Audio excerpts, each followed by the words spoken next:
Eto po ang ating magiging balita for today. BBM, muntik nang madisgrasya sa Davao Bridge. Oh, hindi nyo alam yun ano? Hindi binalita yan ng mainstream media. Oh, mamaya pag-usapan natin. Di umano, kailangan yun eh. Alam mo naman, pagkakalaban ka ng gobyerno ngayon, di umano, iniipit. Pangalawa, bagong pelikula ni Charis. Aba, maganda yan ha. Pangatlo, merong bagong magre-resign sa ICI. Bakit kaya? Pang-apat, saan dinala ni BBM ang kalahating bilyon? Meron pong nawawalang kalahating bilyon. Ang nagsabi mismo nito ay ang gobyerno. Saan dinala ni Bongbong? Kay Bongbong to. Ang lima, BBM. Plano i-blackmail di umano si Sara. Ayan po ang ating magiging topic ngayon. Huwag pong kakalimutan, i-like nyo po sana itong vlog na ito. And huwag pong kakalimutan din, sana po ay doon sa mga hindi pa po nakapag-subscribe sa channel ni Coach Oli, subscribe na po. I-click nyo lang yung subscribe button dyan. Libre po yan. Konting lambing lang po. Click-click lang. Okay? Hindi na po natin pagtatagalin. Diretso na po tayo agad-agad sa ating topic dahil kay Coach Oli, bida ang balita. Eto, pag-usapan muna natin itong mahiwagang bridge na ito. Pwede natin ito pangalan ng London Bridge. hindi po babagsak yan. Sa Davao po yan ginawa eh. Okay, so merong merong balita. Di umano, muntik madisgrasya dito si Bongbong Marcos. Ayan, pag-usapan natin. Bubuksan na sa publiko ang Bocana Bridge sa Davao City sa susunod na linggo. Ang tulay na ito ay parte ng Davao City Coast. Lintik, no? Ang ganda! Ay, alam mo, inaantay naming bridge? Yung Samal Bridge. Naku, maganda ron. Kami pinapasyal doon ng maraming salamat sa KOJC sa SMNI. Dumadaan kami doon. Roro pa lang. Saglit lang yon. Pero ginagawa ng bridge. Pero bago tayo pumunta ron at habang inaabangan natin yon, eto muna tayo sa bridge na to. Napakaganda. Ang tindi nito.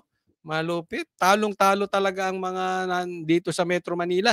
Sige, tuloy. Coastal Bypass Road Project sa ilalim ng China Road and Bridge Corporation o CRBC. Ito ay magagamit. We will open the bridge on the 15th. Sa 15 nila bubuksan. Hindi importante kung kailan nyo bubuksan. Ang tanong, kailan yan na-conceptualize? Sinong gumawa niyan? China. Merong bagong tandem. Si Bongbong at saka sa China. December 15 gagawin na. Matatapos yung buong bypass by December 2027. So tuloy tapos na lahat ito all the way. Ayun, so yun ang ibig niya sabihin, gagawin na sa December 15 at matatapos sa 2027 all the way. So madaling salita, ang pinapalabas nito kanyang proyekto. Hindi man lang niya babanggitin dito, ito'y panahon pa ni Duterte. Proyekto po ito ni BP Sara. Excuse me po. Makikipag-deal ba ang China kay Bongbong? Hindi, yung totoo lang. Huwag nga tayong maglokohan. So ito hindi proyekto ni Bongbong. Isipin mo, walang proyekto si Bongbong. Kasi ito'y credit grabber lang eh. Inaangkin niya nang dahil sa kanya. Kaya ito matatapos. Hindi, kahit wala ka, kahit hindi ka nabuhay sa Pilipinas, Bongbong Marcos, tapos yan. Ang punto dito, wala kang proyektong ganyan, tapos bigla-bigla, sa Davao merong proyekto ka? Sa buong Pilipinas, wala kang ganyan eh. Sino maniniwala na kaisa-isa mong proyekto na ganyang kaganda, na bridge, na infrastructure, sa Davao mo pa gagawin? Naku, wag tayong maglokohan. So, ang one and only project mo, sa Davao pa? Bongbong, talagang yung utak mo sunog na. Huwag nyo nga kaming niloloko, Bongbong Marcos. 3.1 billion peso project na ito mula sa Official Development Assistance Fund ng China ay may 4 na lanes at may haba na halos 500 kilometro. Yan, no? 500 kilometro. 500 kilometers. Matindi ang proyekto na yan. Huwag na natin paglayo-layuin eh. Hindi po arok ni Bongbong Marcos yung ganyang klaseng proyekto. 500 kilometers na proyekto. Eh yung Ilocos Norte nga hindi nila maayos. Aayusin pa nila yung Davao. Huwag na tayong maglokohan. Hindi kayang abutin ng utak yan ng adik. Mula 1.5 oras, 20 to 25 minutes na lang kapag tatawid sa eastern and western coastal areas ng Davao City. Ang sarap magmotor dyan, ano? O kaya, yung hataw-hataw ka ng kotse dyan. Ako. Tinatayang nasa 14,000 vehicles din ang maaaring dumaan sa tulay araw-araw. Noong 2011, inanunsyo ng World Bank ang debarment ng China Communications Construction Company at 2011 pa. Kaya nga ang sinasabi nila, kaya ito ay proyekto ni Sara, wag nga tayong mag-ano-ano dyan. Eh, di umano, yan ang sabi, 2011 pa. Okay? In short, hindi ito kay Bongbong Marcos. All the more, China pa. Ano, si Bongbong pro-China? designated successor ng contractor ng tulay na ito na CRBC. Base sa World Bank, road projects din ang pinagmulan ng debarment case ng kumpanya. Noon namang 2009, inanunsyo rin ng World Bank ang debarment ng CRBC kasama ang 6 pang construction firms dahil sa bid rigging sa Philippine National Roads Improvement and Management Program. Hindi na nabigyan pa ng pondo ang CRBC mula sa World Bank na mga taong ito. Umingay din ang CRBC na maging parte ng $15 billion investment projects na pinirmahan ni dating Pangulong Rodrigo Duterte. Sino pumirma ng 15 billion kung magkano man yan? Si PRRD. Alam mo, meron kasi akong ganyang kaibigan. Alam ko makaka-relate kayo dito. Yung lahat na lang ng meron ako, aagawin. Oo, yung pati style gagawin. Nagkaroon na kayo ng kaibigan ganyan. Gagayahin lahat. 'Di ba? Nakakaasar. Tapos kunwari una niyang idea. Lahat kukuhanin. Sabi ko nga, kunin niyo ng lahat sa akin. Wag lang siya. Naging kanta. Joke lang po. Kasama ang China noong 2019. Kilalang baluarte ng mga Duterte ang Davao. Para sa agenda ay Yan. Itong dito, ito Bongbong Marcos, itong sabi nila, okay, pinayuhan to si Bongbong Marcos. Di umano. Umalis ka agad dyan sa Davao City. Bakit? Stricto po sa adik dyan. Madidisgrasya ka dyan. Muntik na nga daw to madisgrasya dito. Kasi baka mamaya, ito nagpag-iingat tayo kasi sa lahat ng syudad sa Pilipinas, sensitive ang Davao sa adik. Delikado ka dyan. Baka mamaya merong naiwan sa bulsa, yung almusal mo. Baka naiiwan mo, Bongbong Marcos, yung almusal mo, yung sabi ng kapatid mo na si Amy, iba yung almusal mo. Baka may naiwan dyan. Ayari ka. Madidisgrasya ka dyan. Oo. Kaya mag-iingat ka ng punta-punta sa Davao. Delikado. Medyo yung damit mo, papalaban mo ng maayos. Ang masama nito, ito. Baka may nalaglag na buhok. Si Bongbong dyan. Maraming nag-aabang. Gustong-gustong kuhanin yung buhok nito si Bongbong Marcos. Kaya dapat, Bongbong, nagsombrero ka. Nagtingin-tingin ka ba sa paligid? Kung may nakita kang baka may sniper dyan. Mukha pa naman yung buhok mo, naglalagas na. Delikado. Mapa-hair follicle ka dyan. Wag. Of all places in the Philippines, wag mong lolokohin ang Davao patungkol sa drugs. Delikado ka dyan. Ito po, next topic po. Ito po, tingnan natin. Ito yung pagdating ni Bongbong Marcos dyan sa Davao. Sinalubong siya. Talagang nagkagulo yung tao. Sinalubong siya.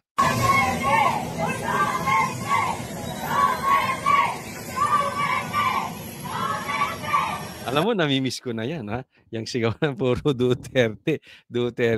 Isipin mo, ikaw ang dumating, ang sigaw ng tao, Duterte. Baka mamaya si Sara pumunta ng Ilocos Norte, ang sigaw doon, Duterte rin. Di ba? Huwag kang punta ng punta sa teritoryo, tapos ang dami mo namang gwardya. Ano, um, hindi ka talaga gusto ng tao. Kung sa ibang lugar nga, papakita ko sa inyo mamaya, ayaw na ng taong bayan kay Bongbong Marcos sa Davao pa. O, tingnan mo.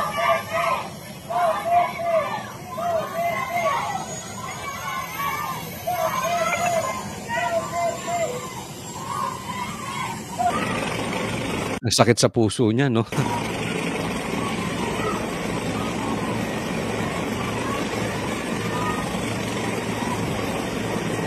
Ang balita ko dito, marami daw dalang gwardiya si Bongbong Marcos. Marami rin siyang for his protection naman. Normal naman 'yun sa isang presidente. Balita ko din marami rin siyang dalang barbero for the protection of the hair. Lang 'yon, nakabantay lang 'yon, para kasi pag may nalagas na buhok, may nalaglag, kailangan pupulutin agad 'yon. Pupulutin 'yung kahit malakas ang hangin ng helicopter, pupulutin agad ng barbero 'yon. Katiwala nila katiwala nila 'yung barbero ni Bongbong Marcos. Dahil sa lahat ng pinoproteksyonan ni Bongbong Marcos, more than proteksyonan niya 'yung asawa niya, mas pinoproteksyonan ni Bongbong Marcos 'yung buhok niya. Kasi delikado siya. Pag may isang balbas man lang na lagas, yari si Bongbong.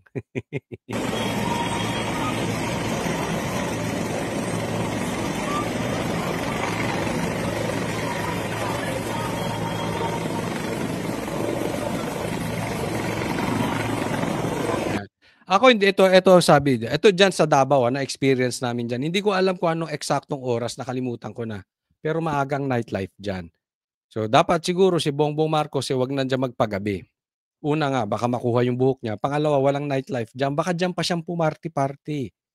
Ako yung nagpapayo lang naman, Bongbong Marcos, dahil baka yung routine yung ginagawa, baka mamaya diyan ka pa alam mo na, baka magganong-ganong ka pa diyan, mahuhuli ka talaga diyan. At saka bawal ang party diyan sa Davao hanggang madaling araw. If I'm not mistaken, ang mga bar diyan sarado na ng 11 Kasi nag-ano kami diyan nung huli, nagpasyal-pasyal kami diyan ni Jay. Ang aga nung last call. No, last call agad, wala na yung wala nang drinks, sasara na yung bar. So hindi ko alam kung pumarty pa. Alam naman natin si Bongbong Marcos mahilig pumarty. Hindi natin alam, hindi natin alam kung pumarty pa. Sana kung may nanonood po tayo sa vlog ngayon ng mga taga Davao, ano pong balita ninyo? Si Bongbong ba ay pumarty pa diyan or baka gumanong-ganong pa yan diyan, no? Umuwi ba siya agad? Pero yun nga, sabi ko nga, delikado siya diyan. Huwag niyang gagawin yung huwag ka na diyan mag-almusal. Okay? Huwag ka na diyan magpagabi kasi yung ginagawa mo sa gabi delikado. Tapos huwag ka na rin magpaumaga kasi yung almusal mo medyo kakaiba. Bawal diyan sa Davao. Hindi po pwede. Dalhin mo na lang sa ibang syudad. Siguro sa Ilocos Norte, baka pwede yun. Pero sa Davao, bawal yan. Okay, next. Okay, from one addict to another addict. Di umano. Sabi ng atin nyo yan, sabi ng tita mo yan. And from one magna to another magna. Sige, pag-usapan natin ito mag-ama. Eto si Sandro, nagpa-imbestiga sa ICI. Pero tingnan nyo, niloloko talaga tayo nito mag-ama. Yung tatay, tinatarantado tayo dahil, kunwari, pinalalabas, proyekto niya yung bridge. Wala pong infrastructure si Bongbong Marcos. Mas lalong-lalo na sa Davao. Doon pa niya gagawin? Kaysa ipagpapagawa niya ng bridge, ilalagay niya na lang sa maleta, dadali niya sa Forbes Park. And after that, we don't know. Diba? Kayo na.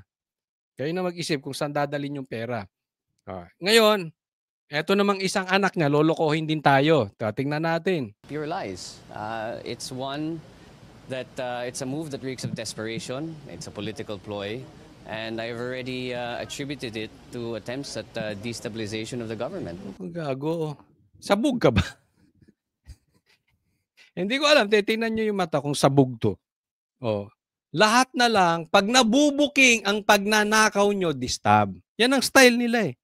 Oh. Pag nalalaman yung pagdodroga nila, destabilization. Pag nalalaman yung pagnanakaw nila, destabilization. Ang tanong, kaya nyo bang patunayan na hindi kayo adik at hindi kayo magnanakaw? Hindi naman kayo ready. Wala naman kayong ginagawa kung hindi distab eh. Ang pinagsasabi nyo. Dagdag pa ni Representative Marcos, kusang loob siyang humarap sa komisyon para tumulong sa isinasagawa nitong investigasyon. I came here on a voluntary basis so I could help the ICI with their investigation. I was not served a subpoena. I am not subject to any investigation. However, I am willing to give and tell the ICI anything that I might know that will further the investigation. Now, so, ibig sabihin, hindi daw siya Hindi daw siya inimbestigahan. Siya'y tutulong. Una pa lang, doon pa lang eh. Tingnan mo to, niloloko talaga tayo. Kayong ICI, eto sasabihin ko na sa inyo, inutil kayo. Ano ba yung inutil? Walang silbi. Wala kayong purpose dyan. Hindi kayo nahihiya. Yung tataas ng posisyon nyo na achieve sa buhay ninyo. Pagdating sa dulo ng karir nyo, inutil kayo. Hindi daw siya ang iniimbestigahan. Tutulong lang siya. Pero matapos na matanong si Kong Sandro ukol sa mga alegasyon laban sa kanya at sa kanyang tiyuhin na si dating House Speaker at Leyte Representative Martin Romualdez, tila may patutsyada si Kong Sandro. I did not do any such a thing. Kung nakikita nyo po yung listahan, may mga project dyan sa Davao City nakalagay, nakalista sa Davao City. Alam naman natin sino nakatira doon. Ba't ba ako maglalagay ng projects doon? Yun! Siya pa ang nagtanong, of all people, ikaw pa, tinan mong gago to. Gago, adik ka. Tinatanong niya, bakit naman ako maglalagay ng proyekto sa Davao? Alam naman natin sinong nakatira doon. Ikaw ang dapat naming tanungin. Bakit ka maglalagay ng proyekto doon? Di ba? Kasi, madali naman yan eh. Kung may nakalagay na insertion, di umano, sinabi, hindi ko kasi na-check na yung sinabi ni Saldico, yung ebidensya, kung saan-saan meron siyang insertion. Okay? Hindi ko nakita. Admittedly, hindi ko nakita, hindi ko na-check kung may Davao. Ngayon, kung may Davao nga, ba't kami tatanungin mo, bakit? Ba't ka naman maglalagay? Ikaw dapat tanungin namin. Kasi wag mong kakalimutan, ha? Kayong dalawang na magtsuhin, binansagang kayong pork barrel kings.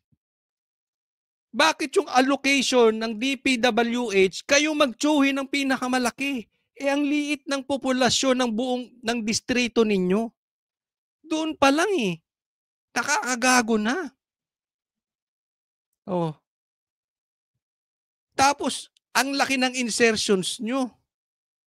Bakit hindi mo patunayan dun sa nilabas na insertion, meron namang record dyan ng kamera. Bakit hindi nyo patunayan kung saan napunta yung proyekto na yun? Kesa i-deny nyo nang i-deny, ba't kayo nag-insert? Naka-record naman kung kaninong request yung insertion na yun eh. Oh, di ba? Talaga niloloko tayo na ito mga to. Corina, nauna na ring nagpahiwatig kanina ang presidential son na bagamat nag-request siya at pinagbigyan yung kanyang request for an executive session, ay handa raw siya at binigay niya ang kanyang full consent to the ICI na isa publiko yung kanyang testimonya na na-record kanina during that executive session. Yan ay kung hindi makikita ng ICI na makakasagabal ang mga sinabi ng anak ng Pangulo sa kanilang investigasyon. Inaabangan pa rin natin sa ngayon, Corina, kung sino ang mga nakaschedule na lalabas bukas dito sa ICI at kung sila ay magre-request din ng sarili nilang executive session o ipala-live stream ang kanilang mga testimonya. Corina. So handa na siguro, Paolo, ang ICI na halos lahat na siguro ng susunod mula sa Congress. Ang itong sinabi, okay? Handa daw nagpa-imbestiga ito si Sandro sa ICI. Pero nag-request ng executive session. Okay? Mamaya i-discuss natin. Himayin natin Congressman isa-isa. kahapon hanggang kay Presidential son Sandro Marcos today na ito ay hindi magiging live. So kumbaga hindi rin makukuha ng publiko yung kanilang hinihingi na transparency. Na para bang tila nag-aabang tayo dito, Corina, kung sino ang mga mambabatas o di kaya resource person na willing na magpa live stream ng kanilang mga testimonya dito, kasi inaantay din natin minsan on the day itself nalalaman na lamang kung papayagan ba yung kanilang request for an executive session o di kaya sila magsasa publiko ng kanilang testimonya. But just the same ay nakahanda naman yung body ng ICI maging kaming mga nagko-cover dito o ukol sa mga posibleng mangyari. Si Corina. Congressman Roman Romulo ay mayroong sinabing dahilan kung bakit siya humihingi ng executive session. Dahil daw baka ang kanyang mga isisiwalat ay magiging banta sa kanyang buhay. Si Presidential son Sandro Marcos naman ay meron bang binigay na dahilan? Wala naman siyang ibinibigay so far na dahilan at hindi rin natin natanong kanina kung ano ba yung kanyang reason bakit initially he wanted to have an executive session. Pag-usapan natin. Nagpunta dyan si ng kusang loob. According to Sandro. Tingnan nyo kung paano drama tong ginagawa nila. So sabi niya, executive session tayo. Siya nag-request. Okay? Ito namang ICI, tanga rin. Tinanggap. Di ba? Okay. Tapos, sasabihin nila, pagkatapos ng executive session, yung executive session sila lang mag-uusap. So, hindi live. Supposedly live yan eh. Ngayon, pagkatapos ng investigasyon, bigla mong sasabihin, kung hindi ito makakasagabal sa pag-iimbestiga ng ICI, pwede niyong sabihin kung ano na pag-usapan natin sa executive session. Tingnan mo itong plastic na ito. Mana doon sa tatay niya. Yung tatay niya, credit grabber doon sa bridge. Ito naman, ang pinapalabas niya, matino siya. Nagmamagandang loob pa siya. O okay lang. Ilabas ninyo kung ano na pag-usapan sa executive session. Tanga. Puro mga tuta ng ama mo yan eh. Nag-executive kayo, kunwari inimbestigahan ka, tapos maglalabas na lang sila kung ano na pag-usapan sa executive session. So ano mangyayari doon? Malinis ka. Di ba? Hindi panloloko yun. Bakit in the first place, hindi na lang inilive? Yan ang problema dito sa ICI na ito. Executive session pa kayo. Kaya walang naniniwala sa inyo, mga inutil kayo sa ICI. Inutil kayo. Tanggapin nyo yun. Yun ang katotohanan.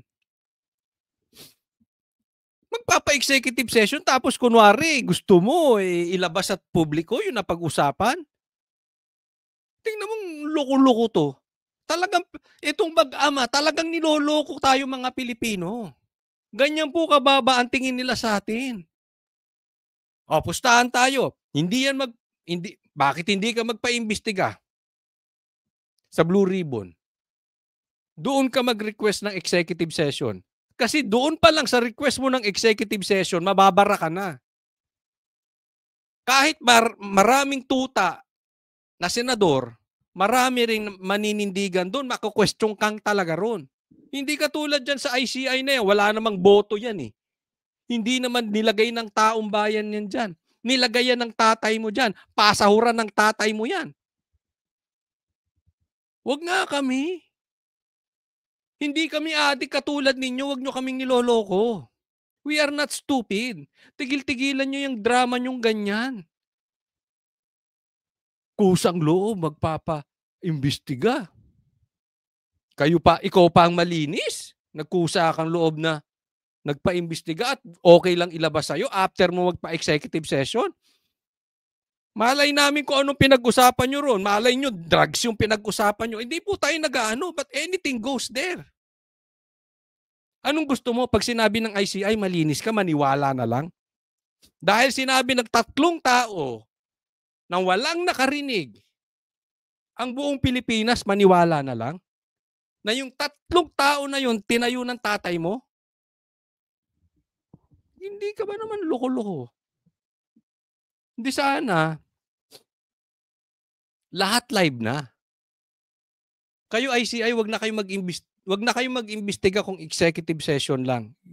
Tapusin nyo na, alisin nyo na yan. Pero ang nakakagulat doon ay tila after nung request nga niya for an executive session ay tila biglang naging willing siya. Kumbaga nag-ibang ihip ng hangin at sinabi niya bigla na sige, kung walang hindi naman ma-jeopardize ang investigation ng ICI, edi go, ipalabas natin sa publiko ang aking naging testimonya. So that's a little bit of something na inaalam din natin, and we will probably ask from the ICI officers here kung bakit nga ba nauwi sa ganun na for initially executive and then biglang willing. Sino ultimo bilyonaryo, duda?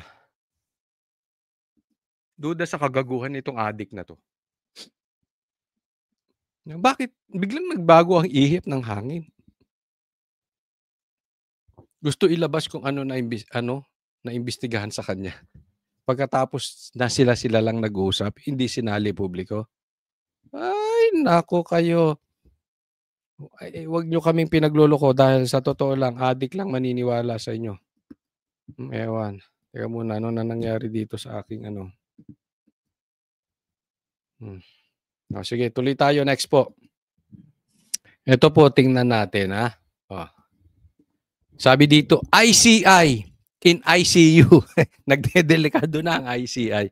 Azurin reportedly mulls resignation after Babes Singson exit.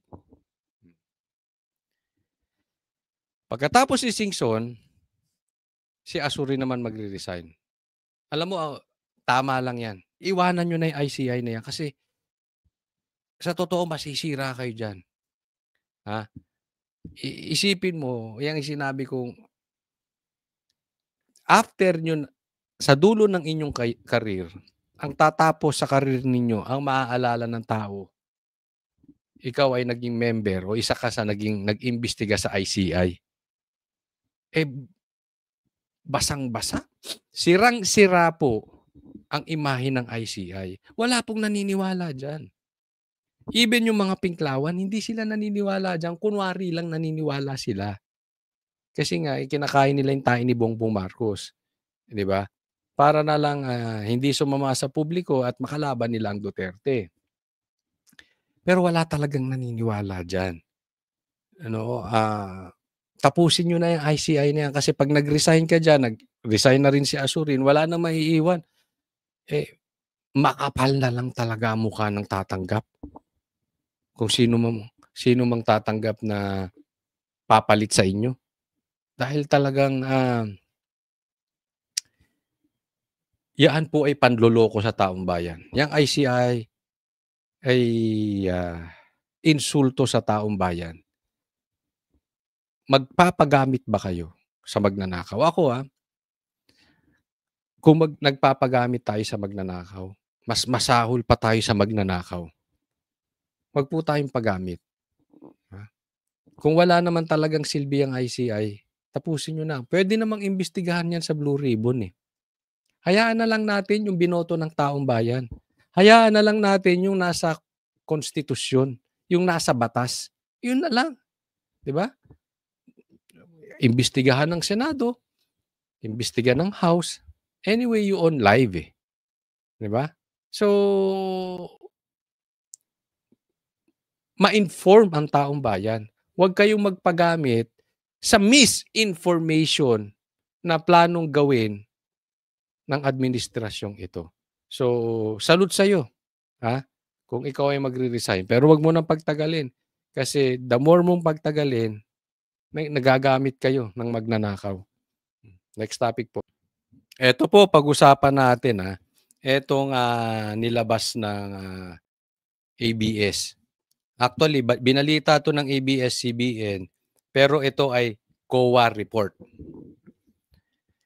Okay? Ang sabi ng COA reports OPs 494.8 million. Almost half a billion. Kalahating bilyon, hindi po milyon. Kalahating bilyon. Disallowance balance. Basahin natin. The Office of the President recorded a half a billion peso balance in audit disallowances for 2024 according to the Commission on Audit. Ayan. Wala kayong planong imbestigahan to?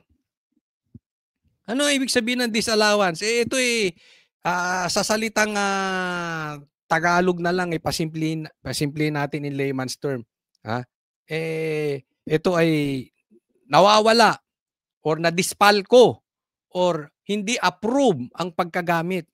Hindi nagamit sa maayos kalahating bilyon. Isipin ninyo, sinisilip ninyo yung 150 million na confidential funds ni VP Sara. Etong Office of the President, may kalahating bilyon noong 2024.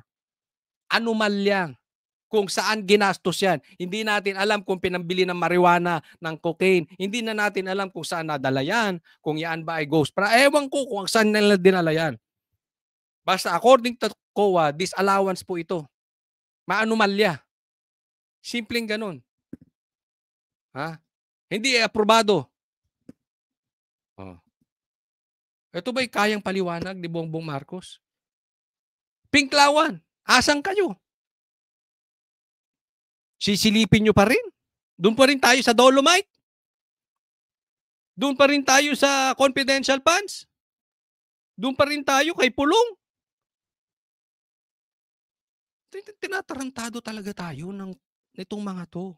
Kalahating bilyon, no? Inutil ba kayo din Pinklawan? Kaya galit na galit talaga ako sa Pinklawan. Kasi pakinggan mo yung vloggers nila. They are concerned. Paano matatanggal si Sara? Ang sabi, pag hindi alam mo may narinig akong vlogger, talagang grabe. Ang sabi niya, pag maghihiwalay ang pula at dilaw, siguradong mananalo si Sara. So dapat talaga magsama ang pula at dilaw. Unless daw mapatanggal sa impeachment si VP Sara. Ganyan na po kababaw yung vloggers nila. Ganyan na po pinag-uusapan nung kanilang mga political analyst daw. Yung isa pa nga ata, dating speaker, hindi ko malaman kung ano yun. Dating kalbo, hindi ko alam. Basta yun ang kanila. Ang usapin nila dapat magsama-sama ang pula at dilaw. Hindi nila pinag-uusapan yung mga ganitong nawawala. Ang pinag-uusapan, paano tatalunin si Sara? They are concerned, not on the Filipino people.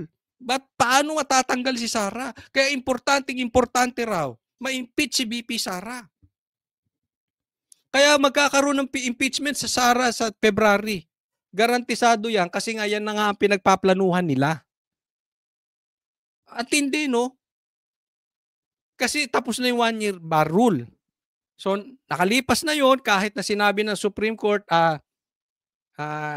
unconstitutional yon, pwede pa rin sila. Nasa batas na nga naman noon. So sa February, pwede sila magsampa ulit. Ang tanong dyan, nabuking na yung pagkuha ni Bongbong Marcos nung pamilya nila at si Tambaluslos yung pera. Ngayon, anong ipambabayad nyo sa congressman ngayon para pumirma sa impeachment ni VP Sara? Ako'y may narinig, ha? Ito'y narinig ko lang. Kayo ang humusga kung totoo to. Pero papatunayan ko sa inyo mangyayari to. Dahil lahat ng sinabi ko nangyayari. This is from a reliable person. Marami na daw gustong bumitaw kay Tambi. Inaantay na lang kung tatanggapin sila sa kampo ni Sara. Yun na lang. Hindi natin alam, paplanuhin nilang matuloy yung impeachment, pero baka hindi magsipirma. Lalo't wala ng budget eh. 'Di ba? Si Chanco mismo sinabi lahat ng nagpirma diyan may budget. Saan kukuha ngayon si Tamba na booking? 'Di ba? Yan po ang pinupunto natin. Anong pag-uusapan natin hanggang February? Paano sasampahan ng impeachment? Ha? Mga Pinklawan, yan na pag-uusapan natin. Hindi itong nawawalang kalahating bilyon. Yan ang papuputukin nyo sa media. Animal kayo. Yung mga vlogger nila, tactical alliance. Tawag pa kayong tactical alliance. In Tagalog, kain puwet. Ay kain tae. Wala kayong mga pinanindigan, mga bakla kayo. Dahil hindi nyo kayang talunin si Sara. Pipikit nyo na lang ang mata nyo rito. Hindi biro ito. Kung nanggagalaiti kayo sa 150 million ni BP Sara, ito 494.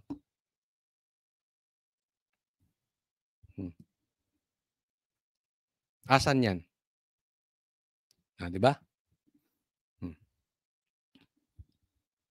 Bakit hindi kaya imbestigahan to ng ombudsman? Bakit hindi kaya imbestigahan to sa Blue Ribbon? Di ba? ICI kaya, ba't di rin kaya imbestigahan to? Pero higit sa lahat yung ombudsman eh. Ano? Wala kayo. Mga inutil kayo. So next. Ito po, tingnan natin. Nakita ko po ito sa nakita ko po ito sa YouTube. Ay, sa Facebook. Pero dito makikita natin. So, DDS ang Metro Manila. Patay. Pati Metro Manila ngayon DDS na. Yan ang pinagmamalaki nila. Balwarte daw ng mga pinklawan ang Metro Manila. Tingnan po natin. Metro Manila. Duterte Sara 19%. Yung unsure 18%. Pero tingnan nyo ang Metro Manila. Ang sumunod pa si Bongo. 16%. Alam naman natin. Ito explain nating mabuti ito. Napaka-importante maintindihan natin. Si Bongo, hindi po tatakbong presidente yan. Hindi niyan kakalabanin si BP Sara. It's impossible. Kaya, yung nakuhang boto ni BP Sara, ay ni Bongo, ayan, pag hindi tumakbo, and I'm sure hindi tatakbo si Bongo, madadagdag yan kay Sara Duterte. Sigurado yan. Lahat po ng makabongo, sigurado makasara. Let me repeat that. Lahat po ng makabongo, makasara yan. So siguradong sigurado yan. Ang total yan, 35%. Pero hindi lahat ng makasara ay makabongo. Naiintindihan nyo po yun. Okay? So definitely, mag-giveaway yan si Bongo. Hindi niyan kakalabanin si Sara. Hindi siya mananalo. And he knows it. At syempre, anak yan ng tatay ng kaibigan niyang si PRRD. So 35% yan. Ang layo ni Lenny tsaka ni Tulfo. Sasabihin ng iba, coach, paano kung nagsama si Lenny tsaka si Tulfo? Pwede. Okay? But definitely, hindi po lahat ng makatulfo ay iboboto si Lenny. Nagigets nyo? So, hindi mo pwedeng idagdag yung 11% kay Lenny Robredo. Lalong-lalo na si Lenny, walang planong tumakbo. Sabi niya. Pero for discussion purposes, kahit tumakbo yan, hindi ibig sabihin, pag si Lenny ang tumakbong presidente, hindi ibig sabihin, lahat ng makatulfo iboboto si Lenny. Posibleng, baka si Tulfo iboto as vice president. Naintindihan nyo? So, definitely sa Metro Manila, talagang taob lahat. Duterte yan. Punta tayo sa Luzon. Ang unsure, 20%. Sara, 18%. Lenny, 16%. Tulfo, 12%. At Marcos Aimee, 8%. Isa pa yan. Hindi po tatakbo yan si Aimee as president. Okay? So, kitang-kita natin, lamang pa rin si Sara sa Luzon. Sa Visayas, Sara pa rin. Ang layo lalo sa Visayas. Ang layo na ni Lenny. Sa katunayan, yung kasunod, mas kasunod pa yung unsure kesa kay Tulfo. So, pagdating sa Metro Manila at saka sa Visayas, run away po ang Duterte. Malayo po. Ang medyo posibleng dumikit ay Luzon. Pero Metro Manila at Visayas, run away. Pagdating sa Mindanao, tapos na issue. Hindi lang run away. Talagang niliparan ni Sara. Ang layo. 66%. Ang sumunod pa 9% si Bongo pa. Wala na si Lenny, oh. Buti pa nga si Grace po pumasok eh. Si Tulfo 5%. Anong point dito? Kahit saan mo dalhin, panalo. Ang Duterte. Kaya po ngayon, dito nakafocus. Babasagin ko ang katahimikan ng Dilaw. Kasi lahat po ng lalabas na pagnanakaw, pag-aadik ng gobyernong ito, mananahimik ang Dilaw. Para magkaroon sila ng deal na magsama na ang Dilaw at Pula. Tingnan nyo yung tono ng mga vloggers nila. Nandoon na eh. Yan na talaga ang focus nila. They are looking forward sa 2028. Okay lang yan bilang political analyst. Sa panig ninyo, naiintindihan ko yan eh. Mag-strategize na kayo. Ang problema, for the meantime, may 2026 pa, may 2027, may 3 taon pa. Almost 3 years. Nanakawan tayo ng nanakawan ng gobyerno na ito. Tapos ipagtatanggol ng pink, tatahimik sila. Mauubos ang kaba natin. Kawawa yung mga Pilipino. Di ba? Hindi naman magbabago yung pinklawan eh. Talagang kahit anong gawing pagnanakaw ng Marcos administration, ipagtatanggol nila yan. Wala silang makikita dyan. Ipagpapatuloy lang nila ang paninira sa Sara. So, while yung kanilang political analyst, political strategist, political expert nila ay nag-strategize, sino nagsasuffer? Tayong Pilipino.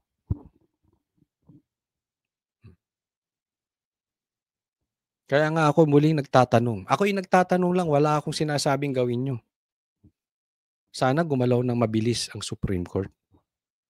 May mga nakahain na dyan eh.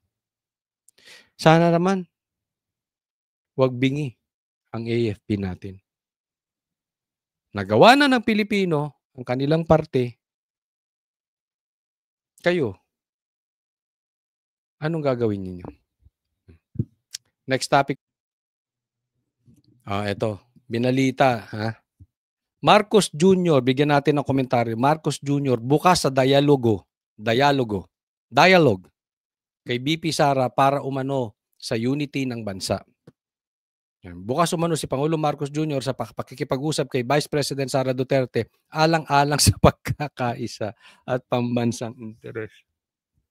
Bongbong, naloko mo na kami dyan sa lintik na pagkakaisa na yan eh. Nung nag-unity team kayo, wala kayong pinangako. Hindi nyo kami naloko, Banateros. Hindi nyo kami naloko. Nakinig kami kay Tatay Digong na ikaw ay bangag. Hindi nyo kami naloko. Tapos eto na naman kayo. Kokontrahin na naman kita dyan sa lintik na pagkakaisa na yan. Huwag na kayong papabudol dito. Sara, once and for all, huwag ka nang magpaloko rito. Ipinalibing ng tatay mo, yung tatay nito. Pero anong ginawa niya? Gustong ipalibing yung tatay niyo sa dahig. Huwag kayong papabudol dito. Animal tong tao na ito. Wala pong puso yan, animal yan. Sasakmalin ka niyan. Baka mamaya turuan ka pang magdroga niyan. Baka mamaya nag-aalmusal ka na lang marijuana. Huwag kang papaloko dyan. Huwag ka ng dialogo. Anong gagawin yan? Kunwari, sabihin, pauwiin ko si Bongbong Marcos, huwag ka nang tumakbo. Tanga! Hindi kami maniniwala dyan. And we will do our part to convince BP Sara na tumakbo. We will do our best.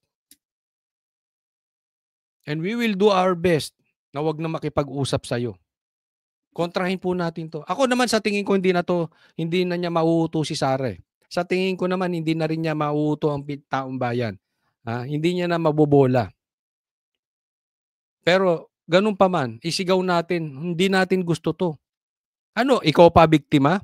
Ito ang binigyang diin ng Malacanang sa gitna ng umiinit na tensyon sa politika. So hero ka pa. Nagpapakumbaba ka na willing ka makipag-dialogue. So pag hindi nakipag-dialogue si Sara sa'yo, siya ang masama. Ikaw mapagkumbaba ka ba? Alam mo, ako asar na asar ako. Tatandaan po natin to. Iba ang humility, iba ang false humility. Ang pinapalabas dito ni Bongbong, humble siya. Nagpapakumbaba siya. Hindi po. False humility yan.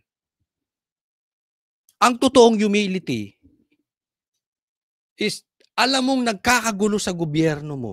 Makinig ka, Bongbong Marcos.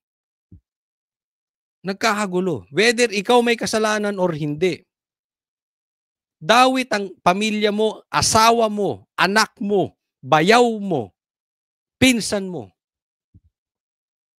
Kung may humility ka, wala kang pride, magbibitaw ka. Sasabihin mo, oy, alam ko hindi guilty yung pamilya ko. Pero magbibitaw ako nang sa gayon, hindi ko maimpluwensyahan ang investigasyon ninyo. Do whatever you want. Kung may kasalanan yung anak ko, hindi ako makikialam, ikulong nyo siya. Parang yung sinabi ni PRRD. Pag may kasalanan yung anak ko, barilin ninyo. Hands off ako, hindi ako makikialam.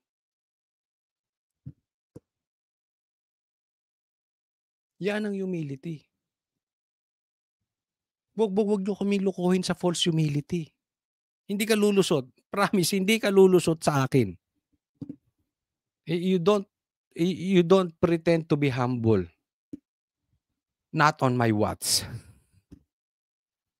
Ito siguro ay hindi sa pagmamalaki, okay? Pero ito ay isa sa mabilis kong maamoy. Kung yung tao pa-humble lang o talagang humble.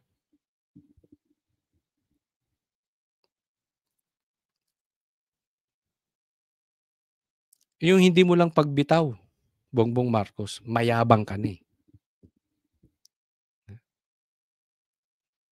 Hindi mo yung pagkidnap lang sa tatay kay PRRD. Wala ka ng humility. Di ba? So wag mo kaming paandaran ng false humility mong yan. Gago ka.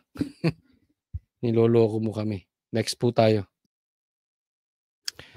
Ito po, pag-usapan natin itong si Batman. Naku, matindi pala ito. Sabi ko na dudang-duda ako dito bakit sobrang sip-sip kay Bongbong Marcos nitong si Batman na ito. Meron palang tinatagong dumi sa dilim. Batman talaga, pakinggan natin. Pinabulaanan ni dating Finance Secretary Ralph Recto ang akusasyong sangkot siya sa pagpopondo ng mga maanumalyang flood control project. Una nang sinabi ni retired Supreme Court Senior Associate Justice Antonio Carpio na iniutos ni Recto ang remittance ng bilyong-bilyong piso mula sa PhilHealth at Philippine Deposit Insurance Corporation o PDIC. Nasa 167 billion pesos umano ang dinivert na pondo sa Bureau of Treasury para sa unprogrammed appropriations. Ayan. So, yung 167 galing sa PhilHealth at sa PDIC inilipat. Okay? Kasi po bawal yun. Kung saan intended dapat yung pera, doon mo gamitin. Kung saan sinabi ng batas, yan ang napag-usapan, yan ang napagkasunduan, yan ang napirmahan, dyan mo gamitin. Hindi ka pwedeng lipat ng lipat. Pala desisyon itong si Recto. Saan yan dinala? Pakinggan natin. Sa On Point ng Bilyonaryo News Channel, sinabi ni Carpio na pasok ito sa plunder at technical malversation. Plunder ang kaso niyan. Kulong po yan. Sige, plunder at saka technical malversation. Technical malversation is a situation where the law there is a law saying that this money should be used to build schoolhouses. You use the money to build a bridge. You did not steal a single centavo. That is technical malversation because the law says you build a house, schoolhouse.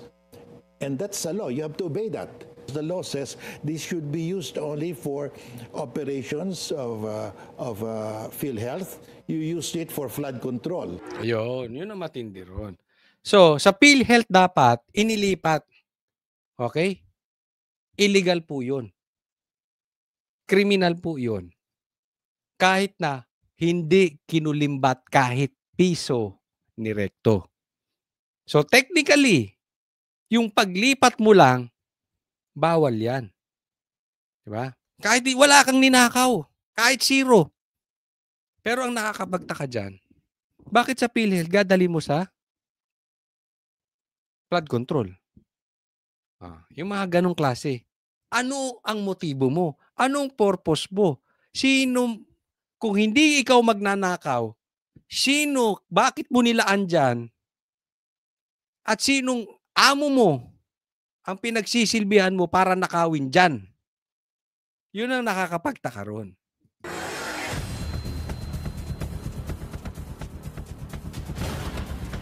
Kasi di ba kita naman natin ang daming nawala sa PhilHealth. Lipat dito, lipat doon, lipat diyan. Pambira. Bakit PhilHealth pa kinuhanan nyo? Sa bagay, madaling nakawan itong pagproyekto ng DPWH, pagpatungkol sa flood control, madaling nakawan Hit din ni Carpio, walang excess funds ang PhilHealth at tanging ang Pangulo lang ang maaaring maglipat ng savings ng mga ahensya. If you talk of excess, that means you don't need it for that year. But so many hospitals have not been paid. So many private hospitals are closing because PhilHealth has not paid them. Ayan. At unang-una dyan, dapat yung excess lang ang pwede ilipat, ang punto niya. Anong excess? Yung hindi mo kakailanganin within 1 year. Okay? Pero kulang na nga Sa katunayan, dapat pa nga dagdagal natin sa PhilHealth. Dahil dyan po talaga bagsak ang Pilipinas. Ang dami pong punta po kayong public hospital. Ang dami pong nangangailangan ng tulong. Kaya, alam nyo, nakakaasar talaga na yung pinagkukuhanan nyo pa ng nakaw, galing PhilHealth. Na ang nakataya dyan ay buhay at kalusugan ng taong bayan para ka lang makabili sa Forbes Park. Na instead na sana ang pinoproblema na lang ng Pilipino ay yung kanyang sakit, paano siya magpapagaling, poproblemahin mo pa yung pambayad.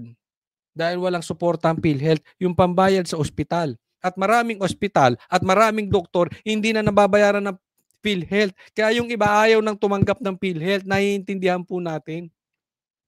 Tapos na nakawin. Kasi pambibili sa Forbes Park. Tapos kukuhanin lang ng asawa, kukuhanin ng bayaw, kukuhanin ng anak, kukuhanin ng pinsan. Bastos no? Di ba? Recto, ba't ka nagpagamit? Yun ang tanong dito. May tinatago ka pala. Pero ayon sa dating Finance Chief at ngayon Executive Secretary, walang kinalaman ng DOF sa flood control projects. DPWH daw ang may accountability sa mga proyekto. Ang papel-anya ng DOF ay pataasin ang national revenue at bantayan ang mga utang at deficit ng gobyerno. Ayan. So tingnan natin, kailangan maimbestigahan to kasi iba sinasabi ni Carpio, iba sinasabi ni Recto. Okay? Pero dapat maglabas ng ebidensya to si Recto. Huwag tayong papayag na sasabihin mo na lang na kasalanan na naman to ng Duterte. Yung gano'n, yung style Claire Castro, style Sandro, DDS yan. DDS. Huwag gano'n. Hindi gusto ng mga Pilipino yung ilalipat nyo lang yung katarantado ang ginawa ninyo sa mga Duterte. Magpakita kayo ng ebidensya. Even kasi yung ibang lawyer talagang katulad ni Claire Castro yung reasoning nila hindi na parang lawyer. Kahit di ka lawyer, magpakita ka naman sana ng sustansya. Wag yung parang iyong pangangatwiran ay parang salita ng adik gaya ni Sandro. Parang salita ng tagapagsalita ng adik. Kasi talagang parang wala eh. So, bigyan nyo kami. We want to see evidence. Kung naglipat ka nga, ikaw ang naglipat or hindi. Yun lang naman. Hindi natin pag-usapan dito. Kung may ninakaw ka, hindi. Saka na natin pag-usapan yan sa plunder. Pero sa ngayon, pag-usapan muna natin, ikaw ba ang naglipat o hindi? Pakita ka ng ebidensya. Next po tayo. Ito po, pag-usapan natin dito to si Raffy Biaso na. Kasi meron tong kalokohang ginawa. Isipin ninyo, ito ay may kaso, no? Instead na kinulong sa Munti, dapat ito kinukulong dito sa Munti. Hindi ako nagsabi niyang korte mismo. Dapat ikulong na to sa Munti. Muntinlupa City. Ang ginawa, Muntinlupa City Jail. Ang ginawa pang mayor. Bawal to. Okay, pag-usapan natin ito. Sabi, Manila, Philippines, the Sandigan Bayan has upheld the conviction of Muntinlupa City Mayor Rufino Raffy Biaso for graft over the alleged misuse of 3 million in his Priority Development Assistance Fund o PDAF in 2007 when he was a congressman. Tingnan mo. Kaya ako talagang wala na akong tiwala sa mga congressman. Hindi man lahat. Okay? Marami ring matitinong congressman. Pero mas maraming loko-loko. Isa to si Raffy Biaso. Loko-loko. May anomalya. 2007 pa lang eh. Kaya ako masyadong kapangyarihan ang inilalagay dito sa mga congressman. Dapat maayos na talaga yung batas natin. Matindi po talaga. Ipapakita ko sa inyo na ano meron ng congressman. Dapat mag-iingat po tayo sa pagboto natin. Lalong-lalo na po sa congressman because they are so powerful pagdating sa pera. No. In a 33-page resolution promulgated on November 5, a copy of which was released only yesterday, the court's itong November lang to, Special 7th Division said the prosecution panel of the Office of the Ombudsman was able to present sufficient evidence to establish Biason gross and excusable negligence which permitted the misuse of the PDAF or pork barrel. Mana pala ito kay eh. Di ba? Sino ang pinagbawal itong pork barrel eh? Bawal ito. Pero ang sinong tinaguraang pork barrel king ngayon? Hindi ako nagsabi yan. Si Sandro at saka si Tambi. Si Tambaluslus. Kamag-anak nyo rin ba to? Ito si Raffy Biaso. Ako'y nagtatanong lang.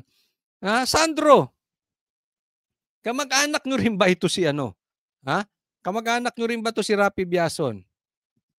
To recap, the evidence established that Biason's PDAF fund was liquidated but the project it supposedly funded turned out to be fictitious. That the resolution read. So sa madaling salita, parang ghost projects.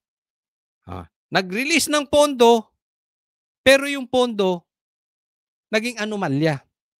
Kaduda-duda. In short, drawing. Fictitious. Ghost projects. Yan. Ngayon lang na-desisyonan. Alam mo kung ba't ako nang gagalaiti? Dahil convicted na ito. Ba't pa nyo dapat ikinulong nyo sa Munti. Ginawa nyo pang mayor dyan sa Muntinlupa. Ano ba naman? Pero ito, tanong. Tanong lang to, tanong. Ito ba talaga ay nanalong mayor? Baka mamaya, ito ay Garcia elected mayor. Ayun ang kakaiba. Ay sisilipin natin isa-isa yan.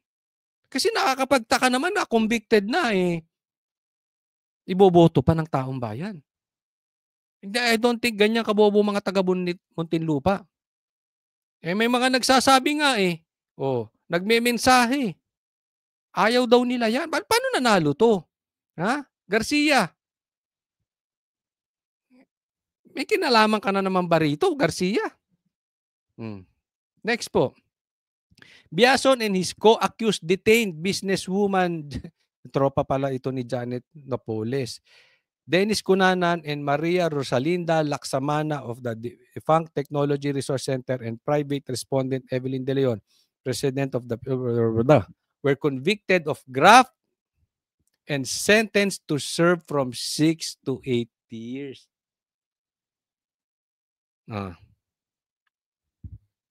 Convicted. Graft. Sa Tagalog, magna. Wag na natin paano. Kung ano man technical na ibig sabihin yan. Ginamit yung pera sa hindi dapat pinaggamitan. Simple. Sa Tagalog, magna. Kamag-anak to. Bongbong, kamag-anak nyo ba to? Baka ito ay Rapi Biason Marcos. Kayo nagtatanong lang ha.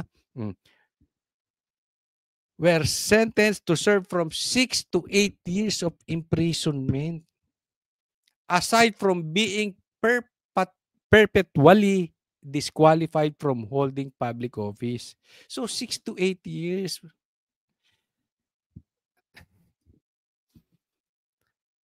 Ito ba hindi kikilusan ng ombudsman natin ngayon? Tingnan mo yung Congress. Yung Congress ngayon, napakabalat sibuyas. Post lang ni Kiko Barsaga. Sinuspindi. 60 days. Ito, dapat kulong. Dapat ito'y nakakulong. Hindi galing sa akin yan, ha?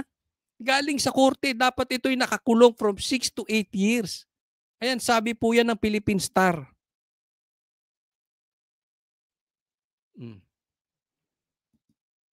At dapat hindi na nakakatakbo. Garcia, ano ka ba? Bakit nakatakbo ito? Yung 3 boto ng Duterte Youth Party List, panalo. Top notcher, 3. 3 upuan. Hindi nyo pinaupo animal. Bakit ito? Convicted. Hindi na dapat pwedeng tumakbo. Ever. Kahit kailan, hindi na dapat pwedeng tumakbo. Garcia, bakit nakatakbo? Alam mo kasi wala tayong problema sa batas. Nagkakaroon tayo ng problema sa batas pag hindi patas ang tingin. Dapat yung bawal sa Duterte, bawal sa Marcos. Yung bawal sa pink, bawal sa pula. Bawal sa green. Yung pwede sa Marcos, pwede dapat sa Duterte.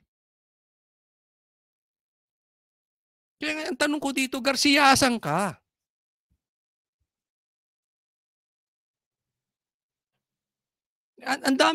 Ang daming dapat makaupo, hindi mo pinaupo. Yung talo, ipinanalo mo.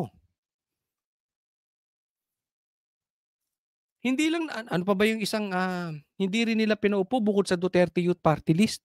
3 upuan yun. 3 congressman, tinanggalan mo ng trabaho. Binoto ng taong bayan. May mandato ng taong bayan. Ano, Garcia? Kakalampagin kita rito, Garcia.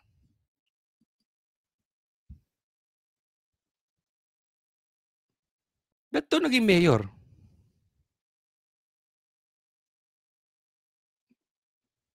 Imbis na nakakulong. Sino pa ba? Sino pa yung isa? Alam mo tayo, wala tayo ditong palapanigan. Doon lang tayo. Ngayon, pag sinabi ng korte, di ba? Inosente si Biason. O di okay lang. Pagka, ando doon, patas of the moment Yan ang sinabi, 6 to 8 years. Di ba? Ganyan din kay Bongbong Marcos. Kaya ako, minsan nawawala na ako ng gana Anong sabi? May utang to, may estate tax na hindi bayad si Bongbong Marcos. Final and executory. Ang laki nun. Kung di ako nagkakamali, nasa billion yun I'm not sure exactly kung magkano. Pero kasi binablog ko yun dati kaya alam ko. Final and executory. Korte po nagsabi. Same thing dito kay Biarson. Korte nagsabi. nangyayari sa Pilipinas? Diba? Yan lang ang nagiging issue natin eh.